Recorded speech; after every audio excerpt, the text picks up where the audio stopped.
Hello, good morning. இன்றைக்கி என்ன பண்ண போகிறேன், இந்த மார்கண்டை எலும்பு ஒரு 100 வாங்கி வச்சுருந்தேன். அதை போட்டு அவரைக்காய் போட்டு குழம்பு வைக்க போகிறேன். இந்த பாருங்க, மார்கண்டை எலும்பு வேகுது. இந்த பாருங்க, மஞ்சள்தூள் போட்டு கொஞ்சம் இஞ்சி பூண்டு பேஸ்ட்டு போட்டுக்கிறேன். வேகட்டும். ஒரு 4-5 விசில் வந்த உடனே நம்ம குழம்பு தாளிச்சிடலாம். சூப்பராக இருக்கும் அவரைக்காக்கும் அந்த மார்கண்டை எலும்பு குழம்புக்கும். இப்போதான் ஏழுங்க பிள்ளைங்களா, வேலை நிறைய இருக்குது. கடன் சேர்க்கு வரேன் பாருங்கள்.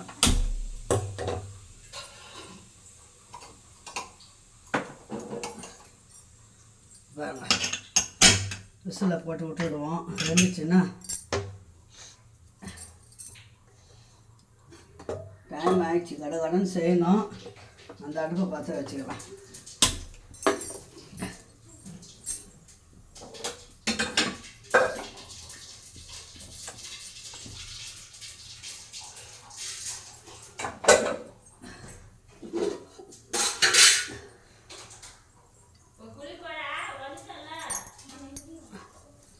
அவங்க 2 அடுப்பில் செஞ்சால் தான் டக்கு டக்குன்னு ஆகும். 2 அடுப்பில் எடுத்து போட்டுக்கலாம். இதில் நம்ம கறி குழம்புக்கு வெங்காயம் தக்காளி இதெல்லாம் நல்லா வதக்கிக்கணும். பாருங்க, 2 வெங்காயம் 2 தக்காளி இஞ்சி பூண்டு பச்சை மிளகாய் இது எல்லாத்தையும் ஒட்டுக்க வதக்கிக்கணும்.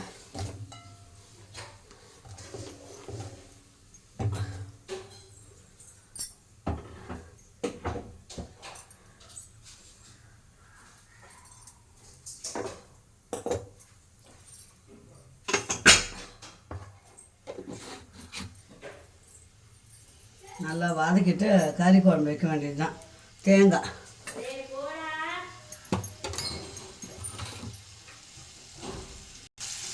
ஒரு 3 பத்து தேங்காய் அரைஞ்சி வச்சுன்னுக்கிறேன். இதை போட்டு இதெல்லாம் வதக்கிறதெல்லாம் அரைச்சி போட்டு அவரைக்காய் போட்டு மார்கண்டை எலும்பு போட்டு குழம்பு வைக்க போகிறேன். இப்போ வெங்காயம் தக்காளி பச்சை மிளகாய் இஞ்சி பூண்டெல்லாம் வதக்கியாச்சு. திருப்பி தூக்கி இதிலே வச்சுக்கலாம். சீக்கிரம் வேகணும். இது ஆறுன அப்புறம் அரைக்க வேண்டியதுதான். வலையை அந்த பக்கம் வச்சிடலாம்.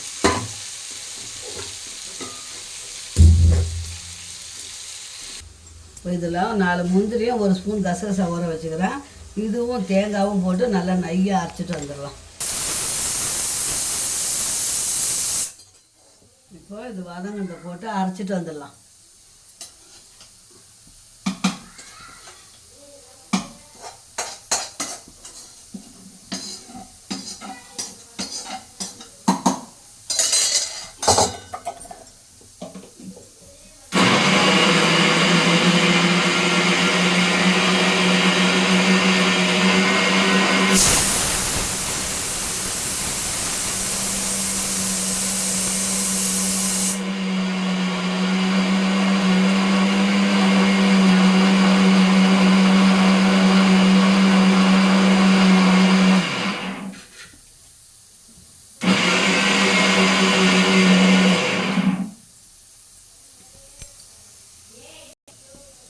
அந்த பக்கம் அடுப்பில் ஒலை கொச்சிச்சு அரிசியை போட்டுடலாம்.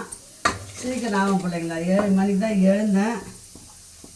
7 8 அது வேலை ஆகணும். அதெல்லாம் கடன் செய்கிறேன். ரசம் வைக்கணும், சோறு வடிக்கணும்.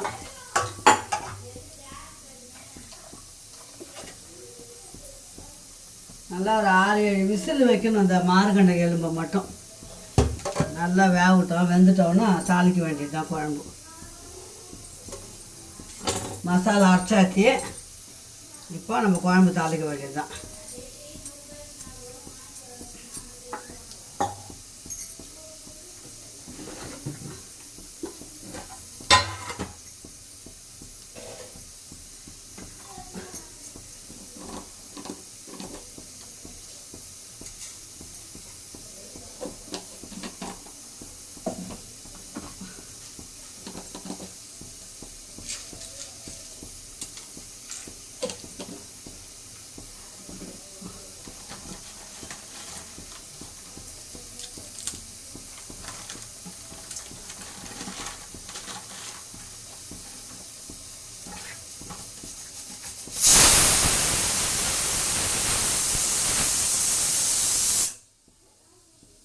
இப்போ பாருங்கள் பிள்ளைங்களா, இதில் கசகசா முந்திரி ஃபஸ்ட்டு போட்டு அரைச்சிட்டேன். தேங்காய் அரைச்சிட்டு அதுக்கப்புறம் வெங்காயம் தக்காளி இஞ்சி பூண்டு பச்சை மிளகாய் எல்லாம் வதக்கி மொத்தமாக அரைச்சின்னு வந்துட்டு கறி குழம்பு தாளிக்கு போகிறேன். இப்போ மார்கண்டை எலும்பு குழம்பு தான், அதை கறி குழம்புன்றேன். தேவையான அளவுக்கு எண்ணெயை ஊற்றிக்கலாம். எண்ணெய் காயிட்டோம். இதில் பட்டை சோம்பு கல்பாசி கிராம்பு இருக்குது, இதில் அதை போட்டுக்கலாம். நல்லா படப்படான்னு பொரியட்டும். இப்போ அவரைக்காய் அரிஞ்சு வச்சுருது. என்ன இப்படி இருக்குதுன்னு நினைக்காதீங்க, பனிக்காலத்துக்கு அப்படி தான் இருக்கும். அவரைக்காய் ஒரு 100-150 கிராம் அவரைக்காய் வாங்கி வந்தேன். அதை போட்டு மார்கண்டை எலும்பு போட்டு குழம்பு இன்னைக்கு. கருவேப்பிலை கொஞ்சம் போட்டுக்கலாம். சின்ன வெங்காயம் கொஞ்சம் ஊற்றி வச்சுக்கோங்க சொல்லுங்க.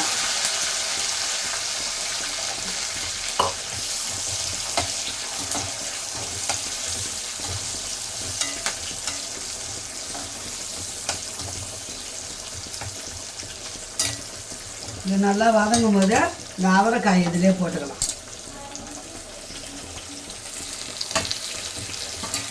அவரைக்காய் வந்து ஒரு 5 நிமிஷம் வதங்கணும்.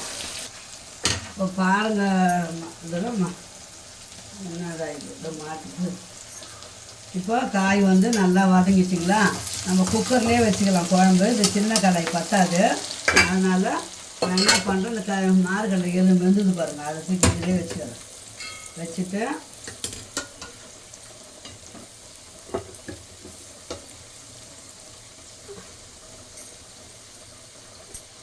இந்த வதங்கினதெல்லாம் இதில் கொட்டிடலாம்.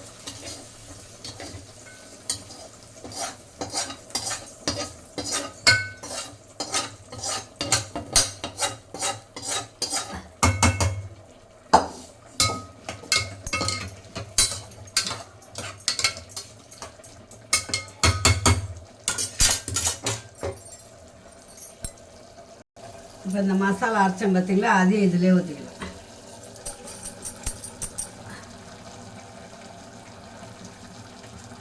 நமக்கு தேவையான அளவு தண்ணி வந்து அப்படியே கழுவி எல்லாம் ஊற்றிக்க வேண்டியது.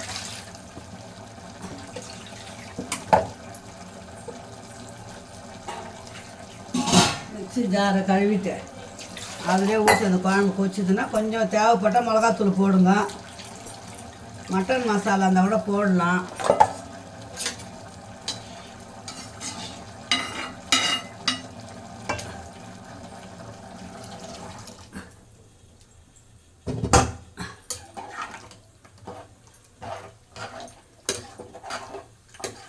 மார்கண்டை எலும்பும் அவரைக்காயும் குழம்பு இன்னைக்கு பாருங்கள்.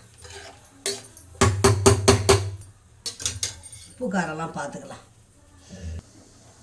இந்த குழம்புக்கு தேவையான உப்பு போட்டுறோம். தேவையான அளவு போடுங்க. இது வந்து மட்டன் மசாலா ஒரு 2 ஸ்பூன் போட்டுக்கலாம். அது மொத்தமே சின்ன பாக்கெட் தான், ஒரு 3 ஸ்பூன் தான் இருக்கும். காரம் பார்த்துக்கின்னு போட்டுக்கலாம். நம்ம இதுதான் காரம் எப்படி இதுன்னு பார்த்துக்கின்னு, வேணால் பச்சை மிளகாய் போட்டு அரைச்சிருக்கோம் இல்லைங்களா, அதனால் உப்பு காரம் கொதி வந்தால் தான் தெரியும். பார்த்துக்கின்னு தேவைப்பட்டால் இன்னும் கொஞ்சம் இட்லிக்கும் சாப்பாட்டுக்கும் சேர்த்து வைக்கிறேன். இன்றைக்கி மார்கண்டை எலும்பும் அவரைக்காயும் குழம்பு கொதிக்கிட்ட நம்ம உப்பு பார்த்துக்கலாம். மஞ்சள் தூள் போடுங்க. உப்பு போட்டாச்சு. மிளகாத்தூள் தான் கொஞ்சம் போடணும், தேவைப்பட்டால் போட்டுக்கலாம். அந்த பக்கம் சாதம் வேகுது. இந்த இட்லியை ஊற்றிட்டோம், ரசம் வைக்கணும். உப்புலாம் போதும் பிள்ளைங்களா, காரம் மட்டும் கொஞ்சம் போட்டுக்கலாம்.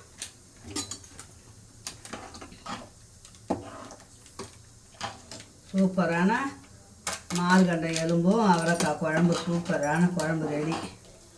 சின்ன பாக்கெட் தான், 10 ரூபா பாக்கெட் தான், அப்படியே போட்டேன். ஏன்னா 2 வேளைக்கு வேணும் இல்லைங்களா குழம்பு.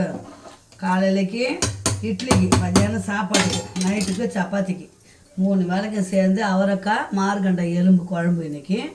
வாங்க சூப்பராக சாப்பிடலாம். சாதம் வேவுது, ரசம் வைக்கணும். இன்னும் ரசம் வைக்கிறதும் இட்லி ஊற்றலாம். ரசம் சிம்பிளாக வைக்க சொல்கிறேன் பார்த்துக்கலாம். அப்பப்போ ரசம் வைக்கிறது தான், இருந்தாலும் உங்களுக்கு மறுபடியும் சொல்லித்தரேன் பாருங்கள். ஒரு தக்காளி சைஸு புளி எடுத்து நல்லா கரைச்சி வடிகட்டி வச்சுக்குங்க. இதில் வந்து 1 ஸ்பூன் தனியாக, 1 ஸ்பூன் மிளகு, 1 ஸ்பூன் சீரகம், இதை வந்து பவுட்ரு பண்ணின்னு வந்துடலாம் போய் ரசத்துக்கு. ரசத்துக்கு ஒரு தக்காளி தான். இதை வந்து அந்த புளி தண்ணியில் போட்டு கரைச்சிடணும். கருவேப்பிலையும் ஒரு தக்காளியும் போட்டு நம்ம நல்லா கரைச்சி புளி கரைச்சாச்சு. ஒரு தக்காளி, கருவேப்பிலை, மஞ்சள் தூள், பெருங்காயம் போட்டு நல்லா கரைச்சாச்சு.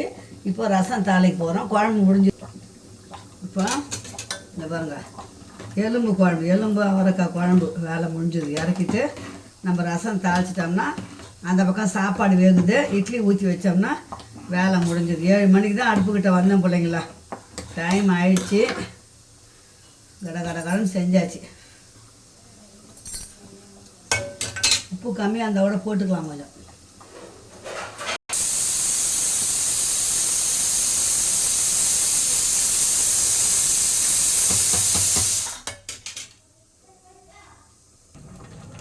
குழம்பு முடிஞ்சிச்சு பிள்ளைங்களா. கொத்தமல்லி போட்டாச்சு. இறக்கி வச்சுட்டு நம்ம வந்து ரசம் தாளிக்க போகிறோம். அவ்வளோதான்.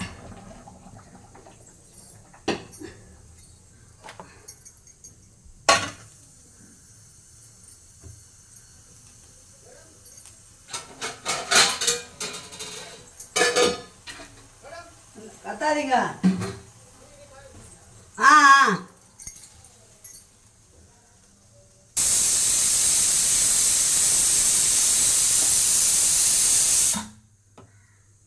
இப்போ ரசம் தாளிப்பு. ரசத்துக்கெல்லாம் காஞ்ச எண்ணெய் ஊற்றக்கூடாது.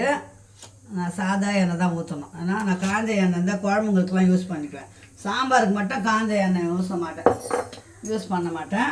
மற்ற இந்த குழம்புங்களுக்கெல்லாம் யூஸ் பண்ணிப்பேன். ரசத்துக்கு, கறி குழம்புக்கு, மீன் குழம்புல பாருங்க கடுகு போடுங்க. ரசம் சிம்பிளாக வைக்கிறது தான். டக்குன்னு கொஞ்சம் வெந்தயம் போடுங்க. ஒரு 4 வரமிளகா தட்டி போடுங்க. அதில் கண்ணில் அடிக்குது பிள்ளைங்களா, பார்த்து செய்யுங்க. கருவேப்பிலை போடுங்க. பூண்டு ஒரு கட்டி பூண்டு போடுங்க. அப்போ தான் ரசத்துக்கு வந்து டேஸ்ட்டு நல்லாயிருக்கும். இடிகல்லில் இடித்து வைங்க. ரசம் ரொம்ப டேஸ்ட்டாக இருக்கும். எனக்கு இடிகல் இடிக்க முடியல, அதனால் நான் வந்து பவுட்ரு பண்ணிட்டு வந்துட்டேன். இதில் கொட்டிடலாம். அவ்வளோதான். நிறைய இதில் ரசம் தான் காட்டியிருப்பேன். சூப்பராக இருக்கும் ரசம் பிள்ளைங்களா. அதை தான் உங்களுக்கு அன்னன்னைக்கு செய்யறது அப்பப்போ காட்டுறேன். அவ்வளோதான், முடிஞ்சது.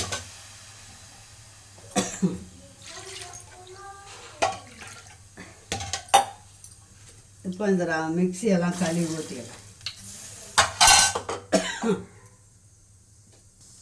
எப்போவுமே வந்து உரலில் இடித்து மிளகு, சீரகம், தனியாக நல்லா இடித்து வச்சோம்னா ரசம் டேஸ்ட்டாக இருக்கும். நான் வந்து பூண்டு இடித்து தக்காளி வந்து நல்லா கரைச்சிட்டேன். இப்போ ரசப்பொடி கொஞ்சோண்டு இருந்தது போட்டுக்கிறேன். ரசப்பொடி தேவையில்லை, வேஸ்ட்டாக இருக்குது செஞ்சதுன்னு கொஞ்சோண்டு போட்டுக்கிறேன். கொதி வரும்போது ஒரு 1/2 டம்ளர் தண்ணியை ஊற்றி இறக்க வேண்டியது தான் ரசம். இப்போ நம்ம இட்லி ஊற்றிக்கலாம். சாதம் வெந்துச்சு, குழம்பும் ஆயிடுச்சு. இப்போ ரசம் முடிய போது இட்லி ஊற்றணும்னா இன்றைக்கி வேலை முடிஞ்சுது சொல்லுங்களா. இப்போ ரசம் கொதி வரப்போகுது. கொதி வரும்போது கொஞ்சம் தண்ணியை ஊற்றி இறக்கணும். ரொம்ப கொதிக்க விடக்கூடாது, கடுப்பு எடுத்துருவோம்னு சொல்லுவாங்க. அதாவது டேஸ்ட்டு போயிடும்.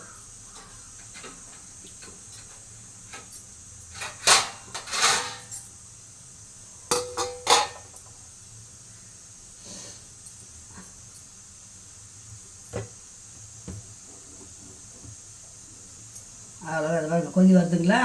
கொதி வரும்போது கொஞ்சம் தண்ணியை ஊற்றி அவ்வளோதான் இறக்க வேண்டியது தான். ரசம் முடிஞ்சுது. அடுத்தது இட்லி ஊற்றிக்கலாம். டெய்லி ஒரு டிப்ஸு சொல்கிறேன் பிள்ளைங்களா. நான் செய்கிறத உங்களுக்கு ஈஸியாக சொல்கிறேன். இப்போ வந்து ராத்திரி மாவு அரைச்சி வைக்கிறீங்கல்ல, கொஞ்சம் மாவு எடுத்து பாதி மாவு ஃப்ரிட்ஜில் வச்சுருங்க. மீதி மாவு வெளியே இருக்கும், 8 மணி நேரம் வெளியே இருக்கும். இப்போ இந்த குளிர் காலத்துக்கு வந்து சட்டுன்னு வந்து மாவு வந்து புளிப்பு ஏற மாட்டேங்குது. அப்போ என்ன ஆகும், இட்லி வந்து கொஞ்சம் அழுத்தமாக இருக்கும்.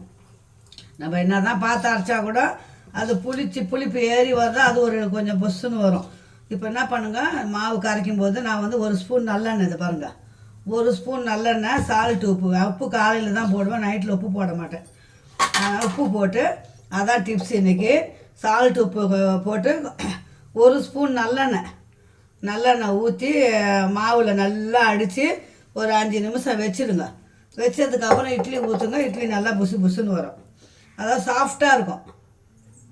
அதுக்கு தான் அந்த ஐடியா. இப்போ வந்து அம்மா இட்லி தான் ஊற்றுறேன்.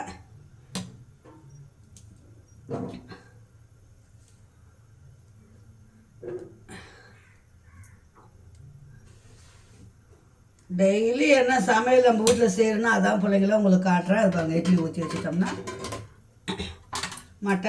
மட்டன் எலும்பு குழம்பு, அப்புறம் அவரைக்காய் போட்டிருக்கேன் கூட. அதில் சாதம் வச்சாச்சு, ரசம் வச்சாச்சு. 7 மணிக்கு தான் அடுப்பு கட்டியே வந்தேன். நான் கொஞ்சம் வேலை இருந்தது, கீழே போயிட்டு கோலம்லாம் போட்டுட்டு வரத்துக்கு காப்பியை குடிச்சிட்டு மணி 7 ஆகி போச்சு. இப்போ தான் வந்தேன், கடன் செஞ்சுட்டேன். 9க்கெல்லாம் வெளியே போகணும் இல்லைங்களா அப்பா.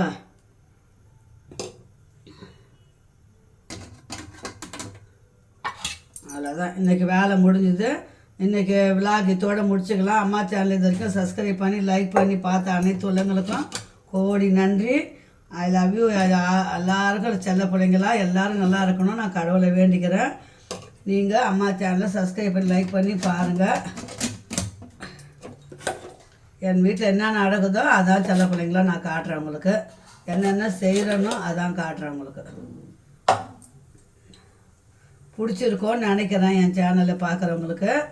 இப்போ நிறைய பேர் வந்து நல்லா எனக்கு கமெண்ட் பண்ண சந்தோஷமாக இருக்குது.